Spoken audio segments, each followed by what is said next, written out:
Hey, I was talking to my kids the other day about what I've done on the YouTube channel, and they said I should make more how-to videos because they've gotten really into those. Some Mark Roberg and those kind of guys, a bunch of their how-to videos. So one of the things that I need to do today is I just bought some new 18-inch tires, and by new, just another set that has Cross Climate 2s on them.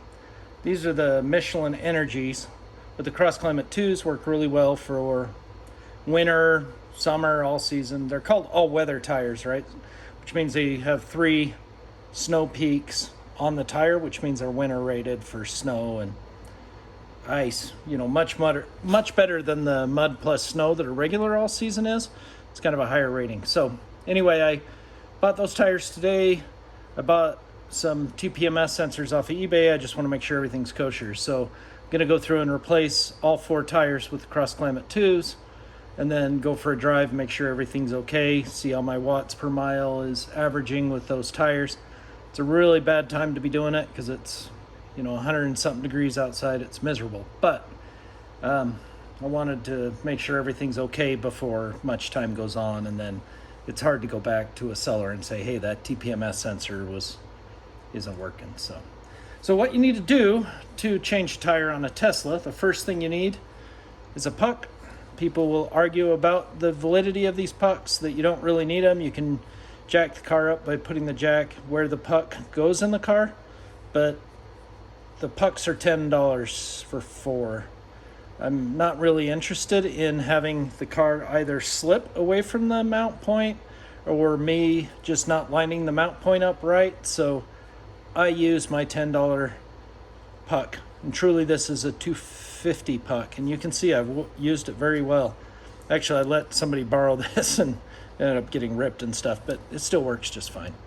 I should probably clean it, right, so that sand's not continuing to dig into the rubber. But anyway, first thing, puck.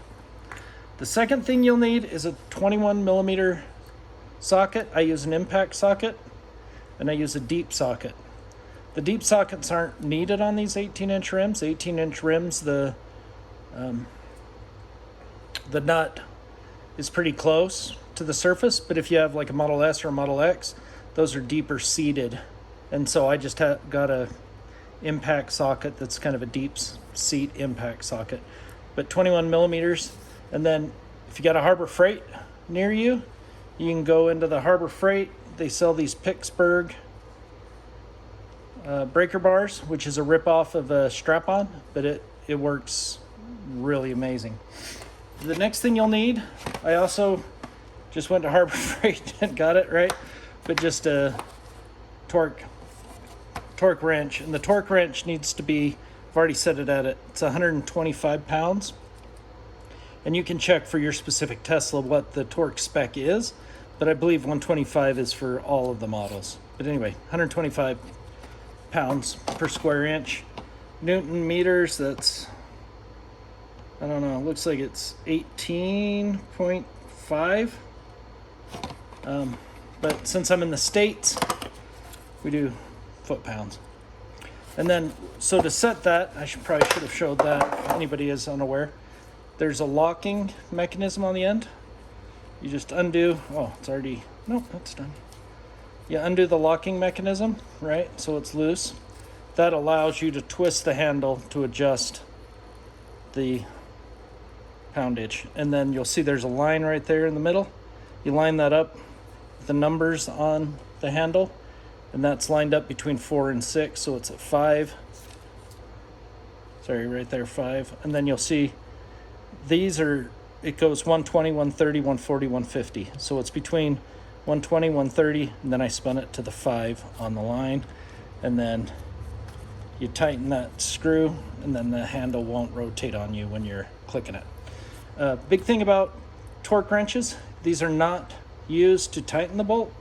You tighten the bolt either hand tightening it, you can use a breaker bar. Don't over tighten it, right? But just tighten them up so they're all seated really well. And then you use a torque wrench to do that final twist, right? And you put the socket on, put it onto the nut, then you twist it and it'll click. And that tells you you're done. And then same with all cars, you know, you go across, start here, you go across, then you go back over here, right? And that's how you tighten everything up on the hub. Okay, so that's, oh, and a floor jack. This floor jack, it's like I think it's a 1.5 ton. I also have a beast one that's a Harbor Freight. I think it's like a 3 ton low racing jack, right? Meaning low is what it can get underneath. It has a low entry point. Either one of them works fine. I'm using the light Husky because it's easier to move around. Okay, so we'll get into it. So the first thing you want to do, scrolling a little bit, you'll take the puck, and then down here there's a circle right here. And that circle, the puck goes into it.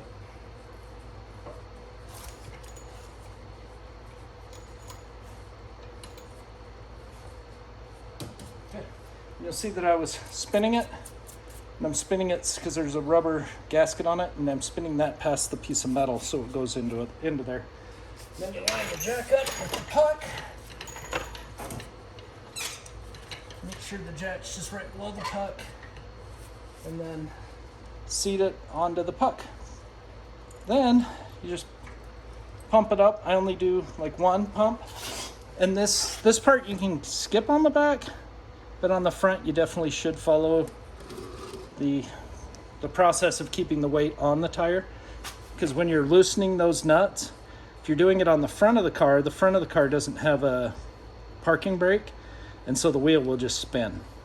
So if you keep the weight on the tire, you know, I've done one pump of the jack, right? So I've taken some of the weight off, but most of the weight's still on the tire, so the tire won't spin. So this is a way of loosening the nuts, right? Okay, so once you're over here, to get the hubcap off, I just grab 2 hands, put my thumbs there, and pull. And then I just go around and do that. It's 1 or 2 of them, and it comes right off. So this is how that hubcap stays in place. It's got a metal ring here, and then it has metal pieces. And those metal pieces grab each of these arms. And you'll see on the arms, I've gone through and put some vinyl. It's from Cricut. Like, I just got it off of Amazon, but it's just a roll of black vinyl. And then I put the black vinyl, I cleaned the rims really well, and then I just wrapped them. And you can see on this one, maybe if I go in and don't make you throw up, you can see how it's kind of torn it up a little bit. So it's a sacrificial piece of vinyl that's taking all the wear of that hubcap as it's vibrating as you're driving down the road. All of that scratching and wear instead is wearing on that vinyl and not on my rim. You'll see people who have had the hubcaps on without any vinyl on their hubcap. They'll have deep gouges in the rim itself. So you'll see the rims with like a ring of scratches, and then everywhere that the outside edge mounts against the rim, that you'll see that's also chewed up. So I did that just because, I don't know, I like the black rims.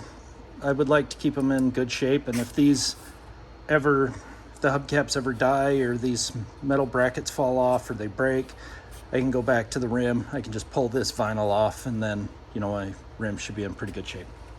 Okay, so once you have the hubcap off, then what you want to do, put your socket on, and then you go counterclockwise. People say righty-tighty, and what does that mean, right? And it does mean turning it to the right or turning it to the left. But for me, looking at a clock, right, if this was a clock face, if I'm going with the movement of the clock, I'm tightening. If I go counterclockwise, I'm loosening.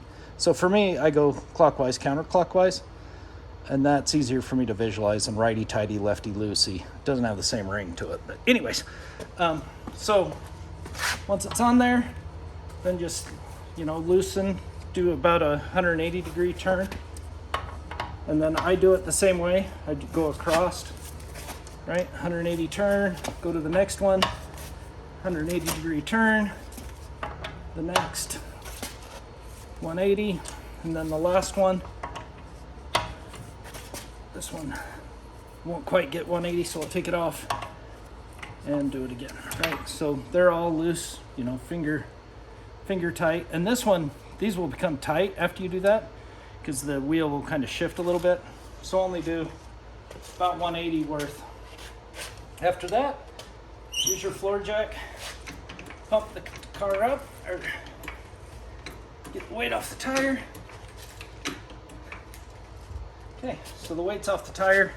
You don't have to pump it very high, just enough to where it's off the ground. Make sure your handle is twisted tight, right? That handle is very tight, right? So I'm twisting it to make sure it doesn't slowly lower, right? There aren't, that I know of, there are no jack points on this car as far as putting a jack stand. There's a jack point that you can put a jack right there, right? But there's no other place to put a stand on the car. You could put it underneath the, like the rear control arm. Should jack it up, there's a control arm down there and you could put one there. But the problem is that's made to pivot. So if the weight comes down, you know, it could slide forward, it could slide back, right? So I just make sure the jack is tight. I make sure it's a high quality jack. It has the right weight rating for what I'm doing, and make sure that handle's tight so it's not going to lower the car. And then don't get anywhere underneath that rotor, right? Because if that thing fails and that rotor comes down, whatever is underneath that rotor, it is going to become two pieces. So anyway, so now that I have the weight off of the tire, right, you can put the same breaker bar against it and spin it off. I know a lot of people, if you have an impact driver, you can do that too, right? And people let these drop. I don't. I grab them and then I just set them off to the side, right? I'll put it right next to the jack, right there. And then you just take all 5 of them off. And if you had an impact driver, you could do this very quickly. And if you notice, you can't see it very well, that wheel well is very clean. Went out to the Bonneville Salt Flats with the local Tesla group that I run. And afterwards, some people were saying how much salt would get all over in the car. And so I decided the best way to figure out if that is true was to pretty much pull the car apart. And so I took the tires off. I took the Aereo covers, which there's a lower control arm that has a plastic cover on it. That definitely had salt in it. It should have been taken off and cleaned. The wheel well shroud in here, like that had, like when I went to the car wash, there was salt all over in there. But after going to the car wash, I didn't find any salt. I didn't find any salt behind the dust cover. The only place I found it was on one of the skid plates that's underneath the car. And I have a video on how to install those skid plates too. But I found some just sitting on the bottom of the skid plate because I had sprayed going this way on the skid plate. I didn't spray the other way. So everything that was kind of in a crevice that the water couldn't hit it this way was still there. So I just sprayed it the other way, took it all off. Then I took the cover off. I took the rear bumper cover off. I took the wheel surrounding off. I took the rocker panel cover off. That was full of dirt, but no salt. Anyway, I took the whole thing apart. I really should have made a video of that. Okay, so then you take the wheel off, right? It's off. And then, it's a pretty good tread on it. One thing to look for if you have a Tesla is if you have a tire gauge. So hopefully that will set it right up against the car.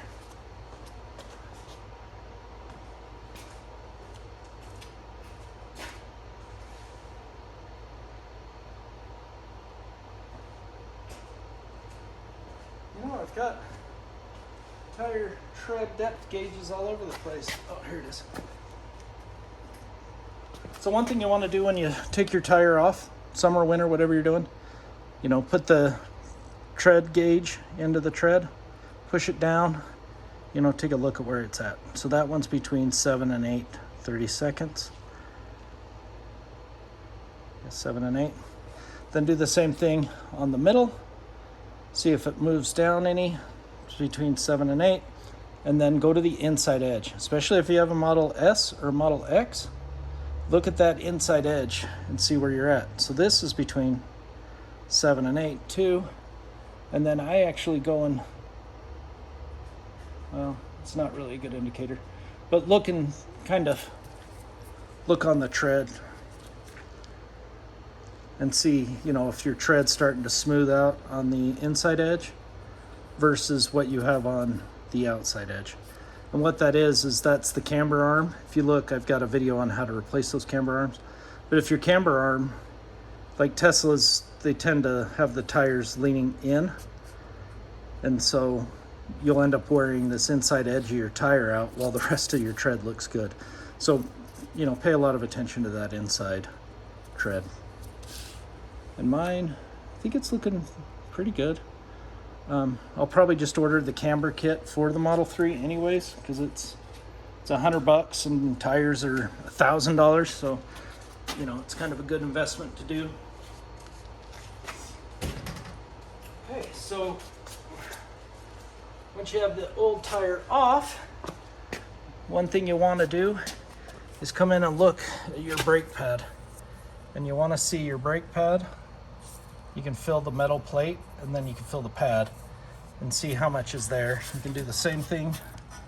The back's not as easy to do, but what you can do is you can go in here, and if you have a flashlight, right, you can look at the edge next to the rotor on both sides and see how much material is there. And just make sure you're looking good. Also look at your rotor and see, right, if your rotor has kind of an edge on the outside and an edge on the inside, meaning the pads kind of sit in the middle. And so if the pads have been eating into that rotor and you have an edge on the top or the bottom, then your rotor's, you're wearing through it, right? And then you can go get a caliper and you can measure it with a caliper and see how thick it is, see if it's still safe to drive on. For me, once I have, if there's very much of a lip here, then I'll go and see how much rotors cost on Rock Auto or Amazon, one of those guys. And if it's not too much, I just replace it. And one cool thing with the Teslas is they have a socket-based rotor retention screw versus on the S and the X, you've got a star pattern that goes into it. It is a pain to get it out.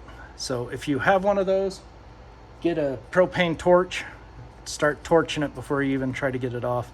I mean, maybe you'll win the lottery and it'll come right out, but more than likely you're gonna have to hit it with some heat to get it to come out. So anyway, so we've now removed the tire, and you can enjoy how gorgeously clean my wheel well is. It's clean enough to eat off of. Anyway, so right here's the camber arm, and this is the original, you know, Tesla fixed camber arm. There's no way of adjusting that. Here's the tow arm. It's the Tesla tow arm. No way of adjusting it. None of the suspension that Tesla does by default can you adjust any of it. So if any of it's off, you need to replace those pieces and get an adjustable camber arm, adjustable tow arm. And you know, from what I've seen and the people I've talked to that work for Tesla, like the 3 and the Y, they don't really have alignment issues. Like, it's dialed in really well. But on the S and the X, very much. Like my X, it's chewed through tires a lot, and I really wish I would have done those camber arms a lot sooner than I did. Okay, so I'll set it here for a second. I'll go grab one of these Cross Climate tires. I'll be right back.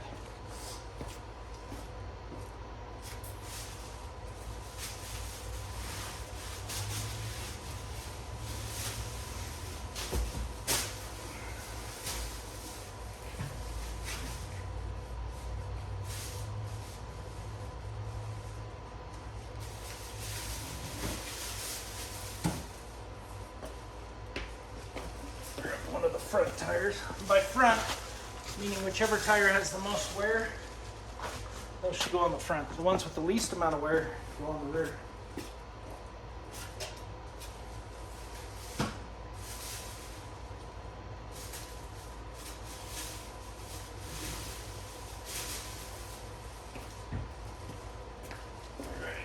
tire. It's in the bag. Let me get this one over. So I always store mine in a bag. So the bags are pretty easy to open. I just do an overhead knot. All right, let's get the tire out.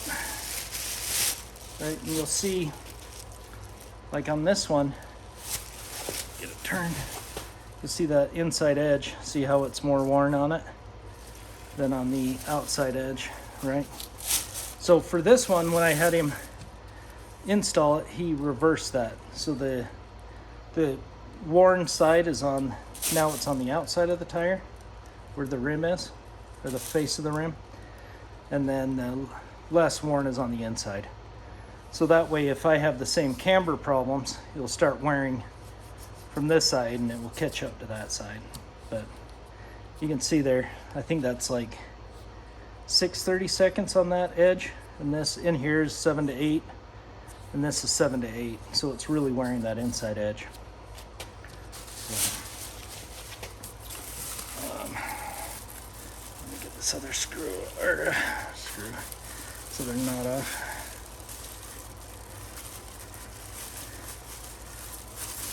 Okay, so these are kind of my snow tire set of rims. So they've been dinged. A guy in the group sold them to me. Very grateful to him for doing so. But yeah, you can see that inside edge. That's quite worn. It's quite concerning. I kind of a little bit regret buying these tires, because I didn't see that edge. And when I asked him about it, he said he measured them all and they were all 7/32. So that's definitely, 5 or 6 in there. That's a lot lower. All right, so now you just lift it up, rotate it so it goes onto the nut. Then you get your lug nut, right? And what I do is I spin the bottom ones on, because it has a tendency it wants to buck out. The other 4.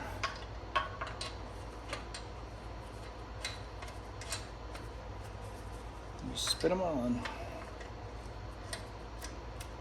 Doesn't really matter. And usually I'm spinning them on with both hands, but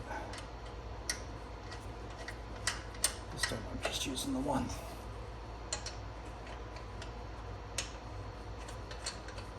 Okay. So once they're mostly on, then I take the socket, right? Then I can spin that a lot faster. And you can see it pull the tire in. Right? And you can feel that the tire's seated, and then just go around and make sure there isn't a gap on the side, right? But I do this one, then I go, kind of across the way. And this isn't even, this is just hand tightening it for now, right? Go down the bottom.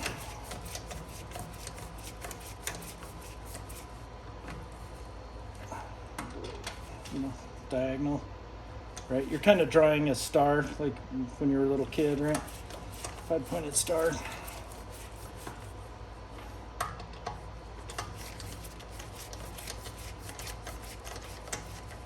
Okay, so they're all hand tight. So then what I do is I take the breaker bar, since it's a rear tire, I kind of twist it a little bit,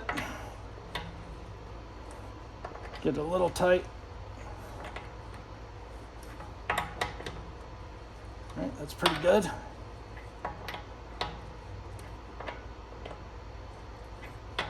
And I don't want to do too much of that, because all of the stress and everything when you're twisting that, it's all on the suspension and everything, right? But they're pretty tight. And then I take the jack, twist it counterclockwise, and then slowly lower it to where I can see the tires touched, but most of the weight's still on the jack. I take the same 21mm socket, put on my torque wrench, put my torque wrench on the bolt, and then I keep my hand between the torque wrench and the rim so that I'm not torquing it and scratching the rim. Then I just push until it clicks. And I do the next one, same thing, hand between me and the car. Until it clicks. Until it clicks.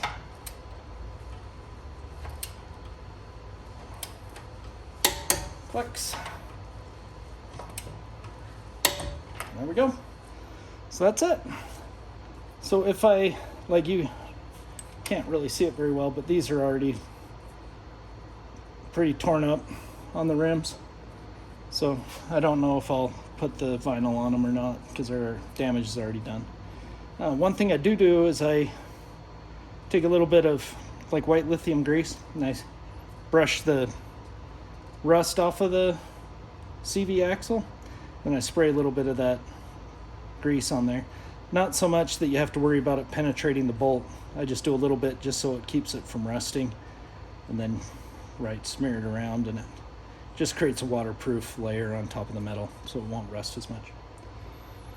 So yeah, that's it. And then you just take the cap. I guess I should do that so you guys can see that part too. You just take the hubcap, and these are the Gen 2 hubcaps. You see that there's a hole for the valve stem. Just line it up with the valve stem, and then just push it on. And it just pops into place. And there you go. It's on and it's good to go. So that's how you change. Oh, I guess I didn't show the last part, but you can take the jack now. That was a lot faster than I meant it to be. But you can lower the jack. Once the jack's out, then you just take that puck, and I just put some diagonal pressure on the puck, and then I just twist it out, and then it'll come right out of the jack point down there. So that's it. Make sure you get the pucks. You'll take your car places and have them change your tires, and then when you leave, you'll look, and oftentimes they'll forget the puck. So anyway, I hope that's helpful. Let me know if you have any questions.